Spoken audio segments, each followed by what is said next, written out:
ಹಳಿಯಾಳ ತಾಲೂಕಿನ ಕೆಸರೊಳ್ಳಿಯಲ್ಲಿ BJP OBC ಮುಖಂಡನಿಂದ ಅಲ್ಪಸಂಖ್ಯಾತನ ಮೇಲೆ ಹಲ್ಲೆ, ವಿಡಿಯೋ ವೈರಲ್, ವ್ಯಾಪಕ ಆಕ್ರೋಶ.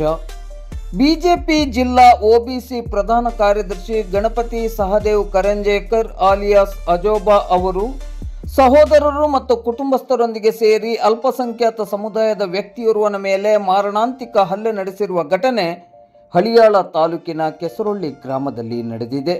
ಈ ಬಗ್ಗೆ ಇಂದು ಶುಕ್ರವಾರ ಸಂಜೆ 5 ಗಂಟೆ ಸುಮಾರಿಗೆ ಮಾಧ್ಯಮಕ್ಕೆ ಮಾಹಿತಿ ಲಭ್ಯವಾಗಿದೆ. ಹಳಿಯಾಳ ತಾಲೂಕಿನ ಕೆಸರೊಳ್ಳಿ ಗ್ರಾಮದ ಮೀನ್ ಸೋಜ್ ಎಂಬ ಕ್ರೈಸ್ತ ಸಮುದಾಯಕ್ಕೆ ಸೇರಿದ ವ್ಯಕ್ತಿಯ ಮೇಲೆ ಕ್ಷುಲ್ಲಕ ಕಾರಣಕ್ಕೆ ಕರಂಜೇಕರ್ ಹಾಗೂ ಅವರ ಸಹೋದರರು ಬಡಿಗೆಯಿಂದ ಹಲ್ಲೆ ನಡೆಸಿದ್ದಾರೆ. ನೆಲಕ್ಕೆ ಬೀಳಿಸಿ ಹೊಡೆದ ದೃಶ್ಯದ ವಿಡಿಯೋ ತುಣುಕುಗಳು ಸಾಮಾಜಿಕ ಜಾಲತಾಣದಲ್ಲಿ ವೈರಲ್ ಆಗಿದ್ದು ತಾಲೂಕಿನಾದ್ಯಂತ ಆಕ್ರೋಶಕ್ಕೆ ಕಾರಣವಾಗಿದೆ.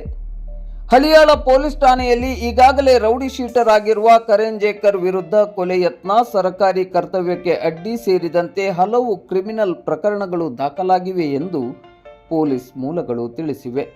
ಘಟನೆಯನ್ನು ಖಂಡಿಸಿ ಕೆಸರೊಳ್ಳಿ ಗ್ರಾಮದ ಹಿಂದೂ, ಮುಸ್ಲಿಂ, ಕ್ರೈಸ್ತ ಸಮುದಾಯದ ಗ್ರಾಮಸ್ಥರು ಒಗ್ಗೂಡಿ ಹಳಿಯಾಳ ತಾಲೂಕು ಆಡಳಿತ ಕಚೇರಿಗೆ ತೆರಳಿ ತಹಶೀಲ್ದಾರ್ ಫಿರೋಜ್ ಶಾ ಸೋಮನಕಟ್ಟಿ ಅವರಿಗೆ ಲಿಖಿತ ಮನವಿಯನ್ನು ಸಲ್ಲಿಸಿದರು. ನಂತರ ಪೊಲೀಸ್ ಠಾಣೆಗೆ ತೆರಳಿ ದೂರನ್ನ ಸಲ್ಲಿಸಿದ್ದಾರೆ. ಬಳಿಕ ಹಳಿಯಾಳ ಪಟ್ಟಣದ ಬಿಜೆಪಿ ಕಚೇರಿಗೆ ತೆರಳಿ ಮಾಜಿ ಶಾಸಕರಾದ ಸುನೀಲ್ ಹೆಗಡೆ ಅವರನ್ನು ಮತ್ತು ಬ್ಲಾಕ್ ಕಾಂಗ್ರೆಸ್ ಕಚೇರಿಯಲ್ಲಿ ಬ್ಲಾಕ್ ಕಾಂಗ್ರೆಸ್ ಅಧ್ಯಕ್ಷರಾದ ಕೃಷ್ಣ ಪಾಟೀಲ್ ಅವರನ್ನು ಭೇಟಿ ಮಾಡಿ ಆರೋಪಿಯ ವಿರುದ್ಧ ಕಠಿಣ ಕ್ರಮಕ್ಕೆ ಆಗ್ರಹಿಸಿದರು. ಈ ಗುಂಡಾಗಿರಿಯನ್ನು ಸಹಿಸುವುದಿಲ್ಲ ಎಂದು ಈಗಾಗಲೇ ಗ್ರಾಮಸ್ಥರು ಎಚ್ಚರಿಸಿದ್ದಾರೆ.